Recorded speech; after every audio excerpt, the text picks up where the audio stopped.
Today we're talking Lord Fouls Bane, which is book one of the Chronicles of Thomas Covenant. And honestly, I feel like this book has been lost to time because this book was so amazing, and yet I see so little spoken about it. Like, I don't see this book recommended. I don't see this book discussed on BookTube. It's literally looks like it's lost. But I don't feel like that was always the case. Like, this book used to be a classic of fantasy. When it was published in 1977 alongside the Silmarillion and the Sword of Shannara, it became an instant bestseller in a time that the fantasy genre didn't really exist. It was a time where publishers were unsure if anything in the fantasy genre could become a bestseller that wasn't considered Tolkien.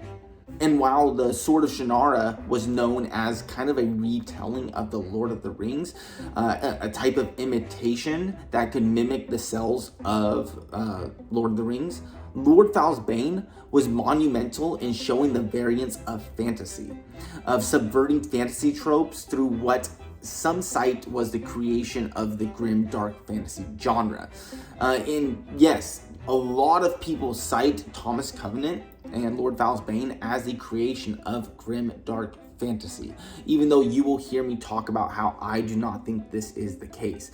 I disagree with this portion fully, and I will talk about this in the discussion portion of the video, where I talk about its place in history, and whether or not it's actually grimdark fantasy at all, as well as its relationship to Lord of the Rings, because one of the critiques you'll hear about this book is its similarities to Lord of the Rings, and whether or not it is kind of like Sword of Shannara, where it's an imitation of it.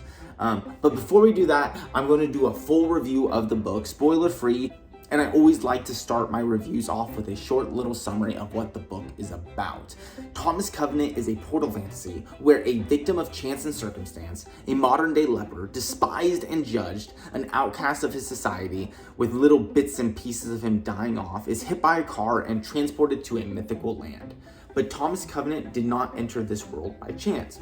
Upon entry, he is greeted by a cave wight wielding a powerful staff of legend and the Dark Lord himself, where he is given a message to tell the lords of the land, Lord Foul, the Defiler, the Dark Lord, is coming.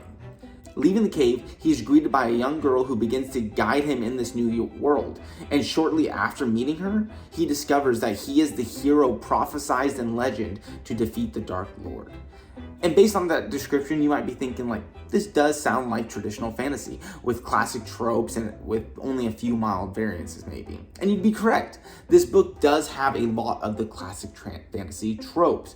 And like I said, we'll discuss some of the similarities with Lord of the Rings and whether or not it's just a knockoff, because there's a lot of similarities, down to the fact that our main protagonist has a magic ring that he carries to a mountain. Like, yes, a magic ring. While a lot of people will argue that this has a lot of similarities, I argue that this is, without a doubt, distinctly different from Lord of the Rings. And I think a lot of it has to do with this moment right after we meet this young woman who discusses the fact that he is the prophesied hero.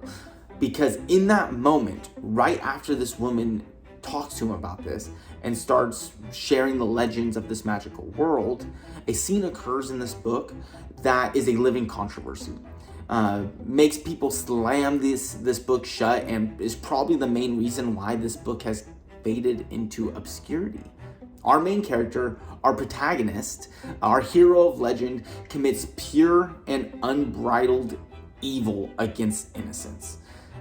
In a scene that many people cite as the creation of grimdark fantasy and the creation of morally gray heroes, he assaults the girl. And this is where the summary of the book ends and my review of the book begins. And it feels really weird for this to be the transition point where I talk about something that the character does that is so dark, and then I go into how great this book was as a reading experience. Despite the fact that it does have darkness within the pages and that the character is not a good dude. I would go as far as to say that I see that the biggest criticism of this book is for the main character, Thomas Covenant. And I wholeheartedly share this despise. Like, he is the most miserable, self-loathing character I have ever read. My thumbnail says that this book is the pathology of the victim mindset. And our main character, Thomas Covenant, is the portrayal of this mindset. He is the embodiment, the physical manifestation of the victim mindset. Throughout this book, he makes almost zero decisions for himself. He's being taken along in this whirlwind of a journey rather than being involved in the journey. And honestly, never has a hero, quote unquote, done less in a book, especially a fantasy book. He is constantly whining and complaining and just being miserable the entire time. But I also will argue that despite us hating this character, he is a very well-written character because, and I'll discuss this a little bit more in depth later, but the assault scene is not a cheap trick or a gimmick or a trope to get us to hate Thomas Covenant. A lot of stories, like we know that these scenes of assault create strong emotions towards characters. So it's an easy way for writers to get us to feel a certain way about a character in the story. If you're trying to portray evil in a character, what better way than to show this kind of assault on the page? So like if you're villain, if you want people to immediately feel a way about a villain, you can make them do something that's horrible. But like I said, this is not the same cheap trick that a lot of authors use. It's much worse. It's supposed to make us confused about Thomas Covenant. And I think it works for so many people based off the discussions I've seen of this book, and discussions about this scene that I have read. And this talent for invoking such strong emotions is just the tip top of Donaldson's writing ability, his ability to craft prose and to create a beautiful story. And if I'm going to talk about the prose and the skill of the author, I think the best way to discuss it is by comparing it to something I heard in one of Brandon Sanderson's writing lectures. In this lecture, Brandon talks about how agents and publishers often don't have to read much of an author's manuscript to determine whether or not they want to pursue this author.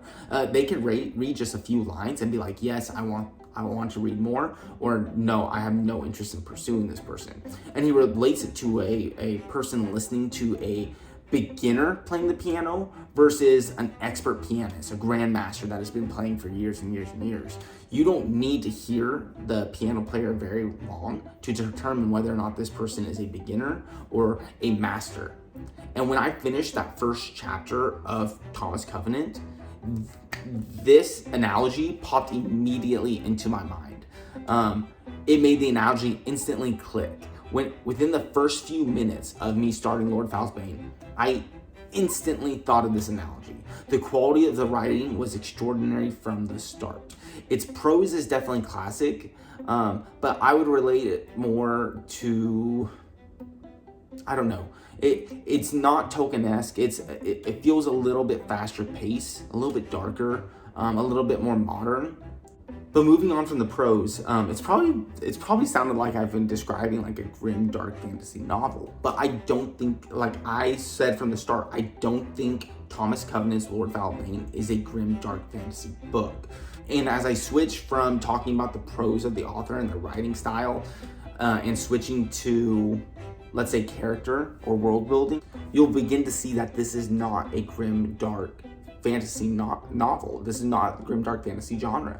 The world that Donaldson crafts is not dark whatsoever. When Thomas Covenant gets transported to this other realm, we find this perfect magical world called the Land, where the inhabitants have all this amazing and beautiful culture and history and lore, and it's peaceful. It's calm.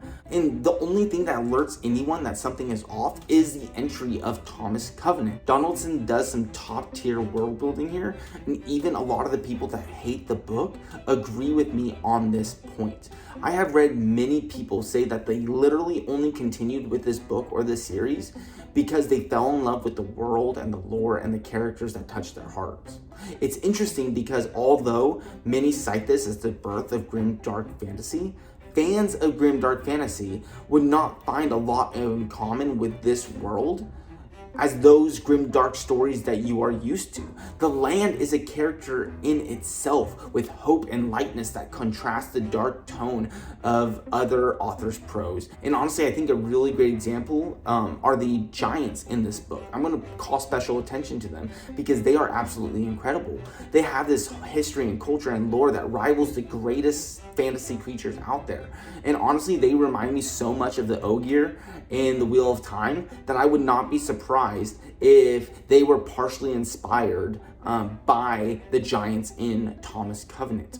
If anyone has heard that this is where Jordan came up with the inspiration for the Ogier, or at least one of them, I would love to know more, so please leave a comment down below. As I continue to talk more about this book, I'm really wanting to move on to some of the more controversies of the book, its relationships to Tolkien. So I'm going to wrap this review up by saying that with my new rating system, where it's harder to get to that 5-star mark, I think this is a high 4 stars, and it has the potential to be a 5-star, but I read this book a while ago, and after time, it becomes less significant for me, but it's still a fantastic read that is much better than your average fantasy read. This book is absolutely incredible, and I feel like giving it 4 out of 5 stars doesn't, like, I want to say 5 out of 5 stars just so that more people will pick this up and read it. But I don't think it's one of the greatest fantasy books of all time. I just think it's leaps and bounds better than average. People I would really recommend this book to are, 1, people who like Tolkien-esque classic fantasy with incredible world building, prose, and want something similar, but maybe with a little bit darker undertones. 2, people who like layers to their stories. People who like to think and like really cerebral reads that can kind of see themes and like dig deeper in depth into the story if you view it from different lenses. And I will discuss some of this later because this is one of the huge strengths to this book. It's actually several different books if you view it from different points of view. And then the third type of person I would recommend this for are just people interested in kind of the books that impacted the creation of the modern fantasy genre, because the impact of this book is enormous and undeniable. And those who stick out with the video are going to find out why it is so impactful. And with that, we're going to move on to the discussion portion where I discuss a lot of the controversies and then similarities to Lord of the Rings. And I can actually do the spoiler free because I think I can say everything I need without any spoilers. And my main topic of discussion is going to be, 1, that this book is not grimdark fantasy and that Thomas Covenant is not a morally gray character. 2, the effect that the different perspectives have when you read the story. And 3, this book's relationship to Tolkien. So first, I want to talk about grimdark fantasy and morally gray characters. And this also addresses why the book is so controversial, because there is that scene where Covenant forces himself onto an unwilling girl, and nobody, of course, wants to read that. But this is where the conversation starts. Thomas Covenant is not a morally gray character. He is dark. His soul is pitch black when you compare him to other morally gray heroes. But the buildup to this revelation of evilness is what brings the confusion to labeling him as a grim, dark character. And in my opinion, is the central part of this story. And I'll explain why. The first few chapters of this book is spent with the author showing you the life Thomas Covenant lives. He is a victim of circumstance and creates a picture of that. He has you sympathizing and empathizing, or maybe even relating to Thomas Covenant. He is the homunculus of the victim mindset. Through no fault of his own, Thomas Covenant has contracted leprosy, which at that time was an incurable disease that people related to sin and the unclean. It kills your nerves. It doesn't allow you to feel when you injure yourself. So you are constantly acquiring these small micro traumas that make it so that you can't ever actually heal, leading it so that your body literally rots away while you live. If anyone knows what it's like to have uncontrolled diabetes and how it affects your wound healing capabilities, you'll hear a lot about diabetic feet. It's very similar to that sort of disease process. After being diagnosed with this, Thomas Covenant's wife, the love is his life, divorces him for fear of contracting the disease and the stigma that comes with being unclean. She does this right after they have a kid together, and she strips that infant child away from him, moves away right when everything started to go right for him. He's a victim of chance. He's an outcast, weaker than others. But he's also maybe a little bit smarter, a little bit more cautious. And as the main character of a fantasy novel, he's our protagonist, or he's supposed to be the protagonist. And at one point, it shows him lusting after this group of girls, because something else leprosy does, apparently, is it makes you impotent. So he lusts after these women without ever being able to actually act, making his world even more of a living hell for him. When he is hit by the car and transported to the magical world called the Land, and we get to the point of the controversial scene, he has already been prophesied to be the hero needed. When we get to this point, we have already elevated Covenant to a new standard. We have identified him as the good guy and being beaten down by circumstance. He is a hero in the making, and maybe we've even related to him. Maybe we've put ourselves in our shoes and we are living vicariously through him. And then as we put ourselves in his shoes, we are plunged into cold ice to see who he truly is. Upon his entry to his world, his unknown recovery from leprosy, he ends up forcing himself on an innocent woman. And like I said, by this point, we've already acknowledged his victimhood. We've already seen him as the hero to save the world. We have created a caricature of who he is, and some of us have even related to him by this point in the book. So when the horror of what he does shocks us to our senses, it hurts us because many of us have already related him to ourselves. He becomes morally gray because this wasn't the bad guy. This was the good guy. He was the victim. And because we've made this out as him being a good guy already by this point, who just does a bad thing, he becomes morally gray. So much, in fact, that Thomas Covenant has kind of been seen as the archetype for morally gray characters. The original on the edge of hero and villain. But that categorization, like I said, I believe is very incorrect. Thomas Covenant is a bad person. He is a villain, not gray at all. He is evil, but worse because unlike in other books, he is not Dark Lord bad. He is not like this Voldemort bad. He's not even like the Dark Lord in the own book, in Lord Fouls Bane. He's not even that Dark Lord. He is scarier because he is real world evil. He is real world bad. He is the evil we see lurking in our everyday society. He is the evil that is kept in check by law and order and societal expectations. And when he escapes this, the real world law and order and expectations, his evilness immediately shows. Outside of him just being a plain evil person, there's also literary differences between morally gray characters, an anti-hero, and what Thomas Covenant is. The morally gray hero, or the anti-hero, is glamorized. There are redeemable aspects about them that make you say, he's not that bad, or he has good intentions, or this is for the greater good, something along those lines. There are characteristics of anti-heroes that are considered admirable. The reader might want to replicate them in himself, even if they don't agree with the hero or his goals 100%. Thomas Covenant is none of these things.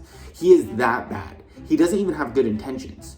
His actions aren't for the greater good. He is a bad dude that incidentally, almost forcibly, has to save the world. So he is not a morally gray character. And then as far as this being grim dark fantasy, I also object. Grim dark fantasy is almost set in a dystopian world that has real world aspects to it. The world isn't fair with societal and political classes that present unfair advantage to classes of people.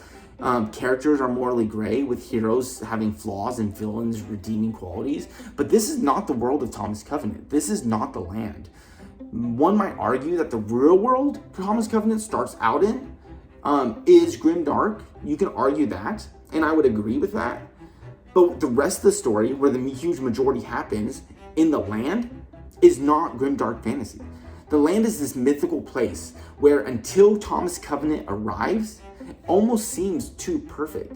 They don't even have an understanding of the concept of disease. That is how perfect this place is. The characters and races outside of Covenant are almost noble and good to a fault. An example of what our everyday people can strive to become. So all this to say, Lord Fouls Bane is not grimdark fantasy, and Thomas Covenant is not a morally gray character. He is not an anti-hero. He is evil, and what's scarier is he is real world evil. And this will be a good place to make the transition into this book's place in fantasy history. Stephen R. Donaldson is the author of Lord Fouls Bane and the Thomas Covenant trilogy. He was born to a medical missionary, and from the age of 4 to 16, he lived in India, where his father worked with people suffering from leprosy. And this is where much of his inspiration outside of Tolkien and Conan originates from. When he came back to the States, he attended Kent State University with the purpose of becoming a writer. This university was the birthplace of Thomas Covenant. Donaldson speaks of this time and of how he came to write Lord Fouls Bane. The books were largely inspired by his love of Lord of the Rings and his academic peers who disdained it. In one interview, Donaldson said, "I loved reading fantasy, but I lived in an intellectual world that refused to take those books seriously. In college, and as a graduate student, sneering at Tolkien was one of the parlor games. I ended up writing a fantasy about a person who rejects fantasy, Thomas Covenant the Unbeliever, in part because I needed to be able to name to myself why I thought all these people were wrong." But for Donaldson, getting it published wasn't as easy as it was to actually write the book itself. Lord Fouls Bane got 47 rejections, and I think this is a common theme for like some of my favorite books, is they get rejected again and again and again and again and again. And I think it's this rejection process that makes people such good writers and what makes books so amazing. Finally, when it did become published in 1977, it was released alongside the Silmarillion and the Sword of Shannara, and it became an instant bestseller. And this was big because, like I said earlier, publishers were unsure if anything outside of Tolkien could become a bestseller in the fantasy genre. And while the Sword of Shannara was a retelling of Lord of the Rings, like I said, Lord Fouls Bane is monumental in showing the variance that fantasy could achieve. It subverted fantasy tropes through the character of Thomas Covenant, and not necessarily the world or journey, because like I will go over at the very end of this video, even though this book subverts tropes of the past, there's no doubt that the journey is very reminiscent of Tolkien's Middle-earth. And there are other inspirations too. In one interview, he talks about Tennyson. And he says, in Tennyson, one pure, self-sacrificing, honorable hero, Arthur, is eventually destroyed by his venial, petty, self-serving, or misguided knights. I'm taking 1 week, despairing, self-serving protagonist and exploring the question of whether or not he can be redeemed by pure, self-sacrificing, honorable companions. But with any change to the status quo, there is pushback. And many people absolutely hated and loathed this book for the portrayal of Thomas Covenant and then the sins he commits. Even today, you will hear people discuss this book super passionately about how much they hate this book and Thomas Covenant as a character. But something to say for certain is, even if you don't like him, he changed the fantasy genre. The last thing I'm going to say before I get on to the Tolkien-like similarities is going to be the discussion about how different perspectives change the impact and enjoyability of the story.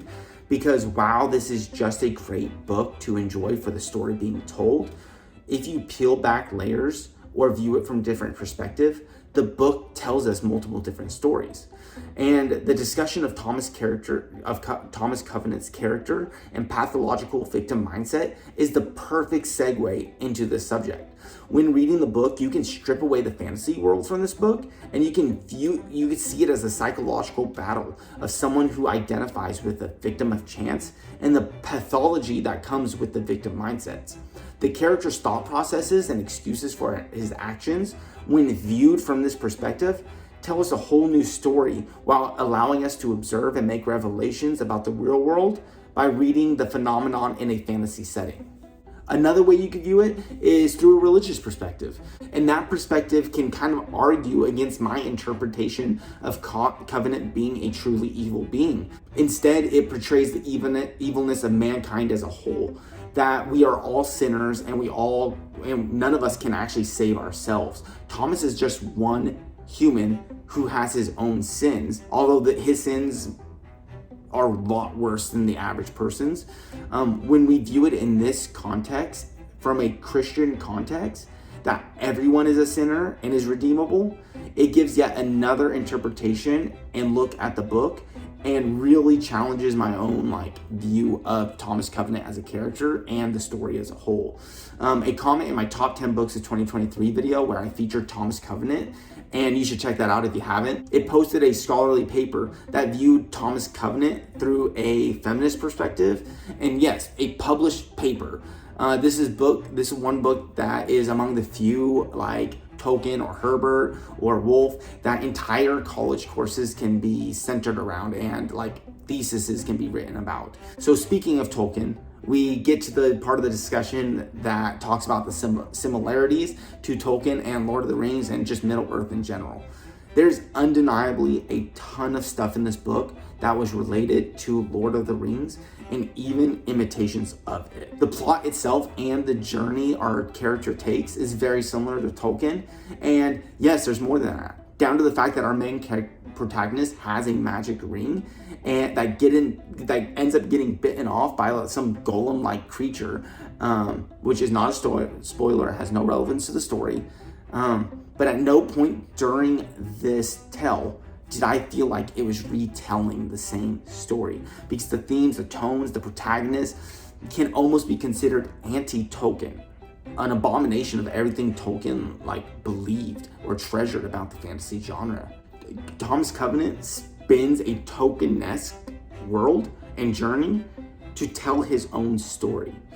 And with that little last part, it brings this review to an end. Thanks for watching, and if you liked the video, please like and subscribe. Let me know what you think of Thomas Covenant, if you've read it, if you plan to read it, what else you've heard of it, and I really appreciate it. Make sure you like and subscribe. Any interaction with this helps the channel grow. I am kind of reviewing lesser known, less popular books right now, so the algorithm's not gonna like me as much, so your interaction matters. So until next time, read more books, and thanks for watching.